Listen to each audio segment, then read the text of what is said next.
이번에 음. 제가 친구 아버지가 음. 이거 샀거든요.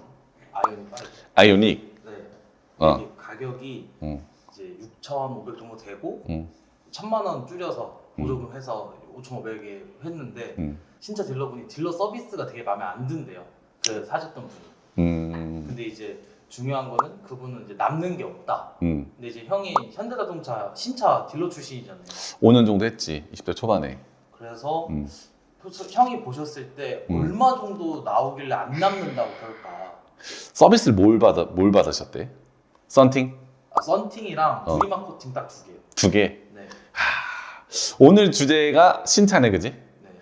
그러면은 내가 또 신차 경력이 있으니까 지금은 또 중고 사업을 하고 있잖아.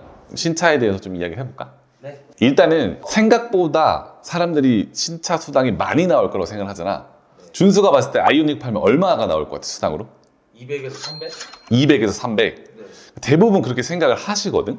근데 나도 사실 내가 있었을 때는 아이오닉이 없었기 때문에 정확한 수당을 모르는데 지금 현대자동차에 근무하는 내가 이사님이 있거든. 네. 전화해서 한번 물어볼까? 좋아요. 그래, 바로 자, 전화 한번 해볼게.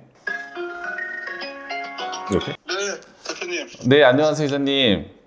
네, 네, 저희가 컨텐츠로 좀 하나 궁금한 게 있어서 연락을 드렸는데 네. 그 지인분이 아이오닉을 5를 구매를 하셨어요. 차 가격이 한 6,500 정도? 6,500? 요거 판매하면 혹시 수당이 얼마 정도 나오는지 좀 여쭤볼 수 있을까요? 글쎄 한 3, 40 나오지 않을까? 130, 40 실수당이 이렇게 나온다는 거죠? 그 정도 될 것 같은데? 아, 알겠습니다. 감사합니다. 네. 자, 130, 40 정도 나온다라고 하는데 그러면 썬팅하고 유리막 코팅 얼마짜리 받은지 기억해? 썬팅은 저도 견적서 같은 거 봤었는데 70만 원에 그랬거든요. 70만 원. 네, 근데 사실 누가 봐도 좀 거짓말이잖아요. 그래서 솔직히 썬팅 70만 원짜리를 국산차에 할 일도 없고 그래서 저는 궁금한 거죠. 분명 아는 거래처 통해서 저렴하게 할 텐데 도매가로 해놓고 소비자가로 이렇게 뻥튀기 해버리니까 그렇지. 좀 썩이 나갈 수밖에 없죠. 이게 신차의 구조가 어떠냐면 형이 5년 정도 영업을 해봤더니 항상 싸움이 이거야. 차량을 판매할 때 나는 내가 갖고 있는 수당을 지켜야 되는 부분이고 고객은 어차피 대부분 몇 군데만 알아봐도 서비스를 많이 받으니까 난 무조건 많이 받겠다. 이 싸움이거든. 사실 내가 영업할 때도 평균 그랜저를 팔면은 대당 100만 원 정도 받았어. 그렇다라고 해가지고 아반떼를 팔면 50이냐 그런 건 아니고 한 60, 70, 80. 그리고 혹시 뭐 EQ900을 팔았다. 그러면 2, 300이 나온다라고 생각을 하는데 그렇진 않고 진짜 많이 나와봤자 한 150 정도. 그럼 여기 안에서 수당을 영업사원들이 이제 이렇게 플레이를 하는 건데 생각보다 손님들이 어때요 요즘? 진짜 스마트해. 그래서 동호회 몇 군데만 돌아봐도 아이오닉을 사는데 내가 100만 원을 받겠다. 혹은 그랜저를 사는데 내가 80만 원을 준다. 이런 게 되게 많거든. 근데 그럼에도 불구하고 영업사원들은 10만 원, 20만 원 남아도 팔 수밖에 없어. 왜인 줄 알아? 왜요? 영업 조직이다 보니까 그들도 그 안에서 경쟁을 한단 말이야. 평균 한 영업소에 20명 정도 영업사원이 있는데 거기서 누구는 10대를 팔고 누구는 한 대를 파는데 내가 진짜 무능력한 그 안에서 실적을 보여주면 사실 자존심도 상하고 그 안에서 인정도 못 받기 때문에 어때? 10만 원, 20만 원 남기고도 파는 경우도 되게 많다. 그래서 사실 나는 이렇게 생각을 하는 거지. 수당을 영업사원한테 다 빼달라고 하는 건 사실 좀 무리한 요구인 것 같고 적정선에서 좀 협의를 봐서 남들이 받는 수준으로 정도만 받으면은 사실 영업사원도 좀 지원해줘서 좋고 손님도 좀 받으면 좋다. 이런 생각이야. 2, 30 남겠다 쳐요. 그래서 사실 이게 많이 못 벌 수도 있는 것이잖아요. 그렇지. 그러면은 이거 차량 수당만 있는 거예요? 그것만 수당만 있고 그 외에 뭐가 더 있냐? 네. 그러니까 형이 그럼 또 물어볼게. 현대자동차 평균 1인당 한 달에 몇 대를 팔 것 같아? 20대? 20대? 네. 와, 우리가 지금 썸타사가 잘 파니까 그게 20대라 생각하는 거야? 그거의 반의 반. 1인당 생산성이라고 표현을 하는데 5.5대였어 내가 했을 때. 그러면은 1인당 평균 5대를 팔고 20대를 파는 거는 내가 방금 통화했던 이사님 있지? 이 이사님이 지역부에서 거의 판매왕이셔. 한 달에 한 20대에서 30대. 그럼 1년에 거의 한 200~300대 판매를 한단 말이야. 근데 이분이 지역본부에서 판매왕도 해. 1등, 2등, 3등을 하는데 자리를 하면서 물어봤지. 뭐 소득 신고를 할 때 연봉이 3억이 찍혔다. 돈 많이 버셨네요. 세금도 막 몇천만 원씩 내셨대. 근데 실질적으로는 혹시 이사님 실질 소득이 어떻게 될까? 20, 30대를 팔아도 월 1,000만 원 정도의 수익이 난다라고 하더라고. 월급으로는 2, 3천이 찍혀도 그 나가는 비용들이 2, 3천만 원이 나가는 거지. 실질적으로 서비스가 굉장히 많이 나가는 부분이고, 그 밖에도 예를 들어서 준수 구매할 때 할부를 이용했지. 저도 할부죠. 할부 좀 했지. 그 밖에 할부 인센티브가 좀 있을 거고, 그리고 중고차를 신차 딜러분이 중고차를 소개를 해줘. 중고차 딜러한테. 그러면서 소개비를 좀 받는 부분도 있을 거고. 근데 지금은 알겠지만 헤이딜러라는 플랫폼, 각종 비교 견적 사이트가 많아져서 손님들도 내 중고차를 신차 딜러한테 많이 안 넘기고 직접 알아보는 경우도 많지. 그러다 보니까 어때? 생각보다 내가 번외 수익이 되게 작아지는 쪽으로 가고 있고, 그리고 지금 캐스퍼 같은 경우에는 신차 딜러한테 구매가 불가능해. 맞아요. 인터넷에서 구매를 해야 된단 말이지, 그치? 근데 이게 현대차에서 처음으로 시도한 인터넷 판매야. 그럼 현대차 지금 신차 직원들은 사실 직업 미래에 대한 불안도가 엄청 클 거야. 대체대가 될 수가 있고 그런 부분이기 때문에 내가 생각하기에 영업사는 평균 소득이 한 300만 원 정도? 그 정도 수준인 것 같아. 아무리 진짜 탑 클래스를 찍어도 월 1,000만 원 정도 이렇게 수익을 가져가는 것 같더라고. 그러면은 저는 이제 가장 궁금한 거는 이게 할부를 하면은 신차 딜러분들도 어느 정도 어드밴티지가 있다고 하셨잖아요. 그러면은 여기 저는 솔직히 인터넷에 알아봤을 때 물론 개월수가 짧으면 금리도 낮겠지만 여기서 최대 5.9%잖아요. 근데 제가 막 가서 물어보고 그랬을 경우에 6%가 넘어버리는 거예요, 그냥. 그래서 그럼 이 사람들은 이런 걸 하면 손해니까 최대한 금리가 높은 걸 해야 신차 딜러분들도 이득이 있는 거예요?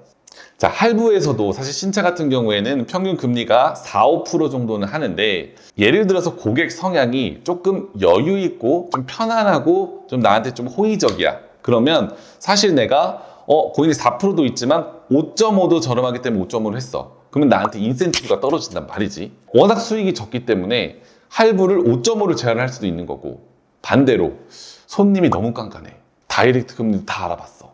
5.5를 줬다가는 내가 쌍욕을 먹을 수도 있단 말이야.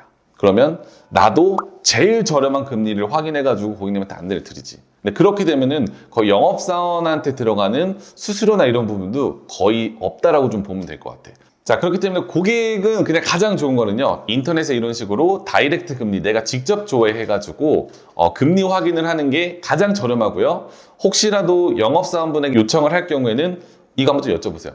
이게 진짜 최저피냐, 최저금리냐 한번 확인하셔가지고 금리 선택을 하시는 거는 좀 추천드려 보겠습니다.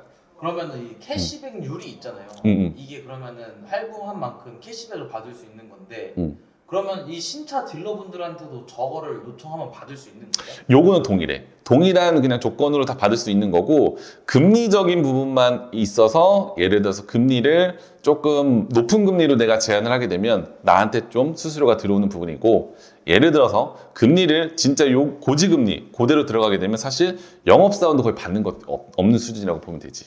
그러면은 형, 저 궁금한 게 뭐 어쨌든 수익 구조는 알았어요. 그럼 딜러 서비스 이거 신차 딜러분들은 얼마 정도의 도매로 하시는 거예요? 저희한테는 엄청 좋은 거다, 비싼 거다 이렇게 생색내시면서 막 이런 견적서 같은 거 주시는데 솔직히 저는 별로 못 믿어가지고요. 제일 대표적인 게 썬팅이거든. 현대차에서는 무료 썬팅 쿠폰이 지급이 돼. 그게 전면 썬팅을 제외한 측후면이 지급이 되는 부분인데 이거는 퀄리티가 좋지가 않아. 그리고 전면도 사실은 진짜 저렴한 거 5만 원부터 7만 원, 10만 원, 뭐 30, 50, 100 이렇게 올라가긴 하는데, 친구 아버지가 70만 원 정도의 썬팅 보증서를 받았다 그랬잖아.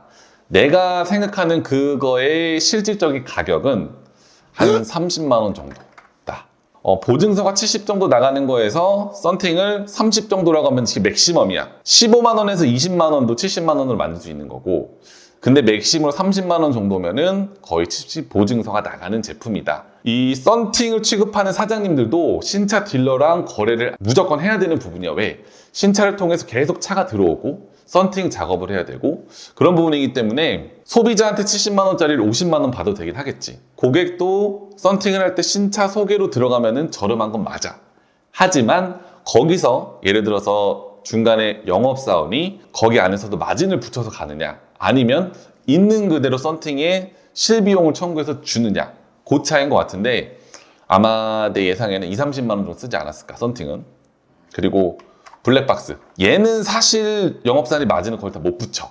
왜냐면 워낙 블랙박스는 인터넷에서도 단가가 오픈되어 있고 썬팅샵을 운영하는 분들도 블랙박스는 내가 알기로 거의 2뛰기 3뛰기라 했거든. 이게 2만 원 3만 원 뛰기.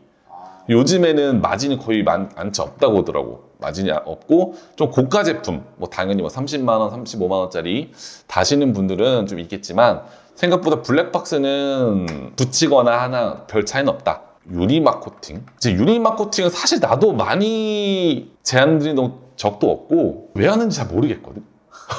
솔직히. 왜냐면은 신차로 나오게 되면 사실 코팅이 다 되어서 나와. 그래서 유리막 코팅 같은 경우에는 사실 지금 중고차에서 보면 알겠지만 시간이 한 3년, 5년, 뭐 7년 이상 지나면 이 색이 좀 바래거든. 그때 한 번씩 광을 해주면 좋긴 한데 얘도 가격이 진짜 막 사악하게 부르는 사람들도 많아. 뭐 50만 원, 100만 원 이런 식으로 유리막 코팅. 근데 이게 실비용이 얼마일까? 이 유리막 코팅제가 내가 봤을 때는 원가적인 부분은 진짜 1-20만 원도 안 할 것 같거든. 근데 당연히 공임이 들어가고 운영하는데 비용이 들어가겠지만 뭐 아무튼 근데 요 유리막 코팅은 거의 나도 많이 안 해봤고 뭐 언더코팅도 지금은 옛날에는 차들이 다 부식되고 10년 전 차들은 그렇기 때문에 언더코팅 했는데 요즘 차는 뭐 부식도 전혀 안 되고 그런 부분이 언더코팅 우리가 할 때 뭐 10만 원에서 20만 원 정도 했었고 요 정도. 그래서 요즘에는 그냥 손님들이 저 그랜저 살 건데 현금 얼마 빼주실 건가요? 그러면 이제 나는 속으로 얘가 다른 데서 견적을 얼마 받았지? 어쨌든 계약을 해야 되니까 60만 원을 부를까? 80만 원 부를까? 아니면 30을 부를까? 아니면 썬팅 블랙박스를 해준다고 할까? 우리 기준에서는 썬팅 블랙박스를 해주고 이거 한 70만 원 정도 되는데 이걸로 해드리겠다가 어때? 그럼 실비용이 얼마 안 들어가지. 근데 현금을 다 빼줘봐. 7, 80을 빼주면 내가 수당 100만 원 받아가지고 20만 원 버는 거야. 썬팅을 70만 원짜리랑 블랙박스를 해드리겠다 이러면 한 40만 원 정도 서비스가 끝나는 거지. 근데 40이랑 80이랑은 어때? 2배 차이지. 그러니까 영업사원들이 항상 썬팅 블랙박스 해드릴게요. 그 외에 뭐 한두 개 추가를 해드릴게요. 이렇게 해서 마무리를 하려고 하는 거야. 그래서 가장 힘든 게 현금 얼마 빼주실 거가 영업사원들한테는 가장 안 좋은 질문이다. 그러면 중고차, 신차 딜러 어떤 게 더 좋으세요? 나는 중고차가 사실 굉장히 좀 내 기준에선 좀 잘 맞는다 이렇게 좀 이야기할 수 있는 부분이고 직업 만족도적인 부분에서도 중고차는 당연히 욕먹거나 이런 부분도 굉장히 많은데 칼로 찔러 죽인다고요? 엄청 에피소드도 많아. 근데 뭐야 내가 1000만 원짜리를 900만 원에 줄 수도 있단 말이야. 그럼 고객 입장에서는 사실 고마운 부분인 거거든. 왜? 저렴하게 줬으니까. 근데 신차는 어때? 다 제조사에서 만들어 놓은 거를 내가 판매를 하는 거기 때문에 큰 경쟁력이 없어. 내가 고객한테 어떤 큰 감동을 줄 수가 없단 말이지. 항상 나도 매너리즘에 빠지고 내가 이 직업이 좋은 직업인가? 고민을 했을 때는 신차 있을 때는 고객들도 항상 날 다 빼먹으려고만 하고 얼마 남기냐 이런 걸로만 날 좀 바라보는 느낌이었다라고 하면 중고차는 지금 우리가 굉장히 좀 싸고 저렴하게 많이 팔잖아. 그런 부분이기 때문에 고객들도 굉장히 만족해서 고마움을 표현하시는 분들도 있고 반대로 중고차지만 좀 어려운 부분들도 있지. 말하지 못할 수 있는 부분들. 그래서 나는 신차 혹은 중고차 보시는 분들 중에서 직업을 고민하고 있다. 혹은 내가 신차에 있거나 뭐 중고차에 있는데 당연히 각자마다 이제 상황은 좀 다르겠지만 저는 개인적으로 직업 중에서는 신차보다는 중고차가 훨씬 더 좋은 부분이 많은 것 같다고 생각을 합니다. 형 마무리로 사실 가장 중요한 거는 이게 중요한 게 아니에요. 그래서 형 현대자동차 딜러로 하실 때 한 달에 평균 얼마 버셨어요? 형? 이거 손가락 해주세요. 3천? 아니 줄래? 300. 300 정도 번 것 같아. 그때가 몇 년도예요? 2011년도부터 한 15년도까지 했을 거야. 그러면 다음에는 중고차 딜러에 대한 뭐 금액이나 이런 거 다음 편은 해도 되죠? 다음 편 기대해 봐주세요. 중고차 편도 후속작으로 진행해 보도록 하겠습니다. 지금까지 썸타 진대표였습니다. 감사합니다.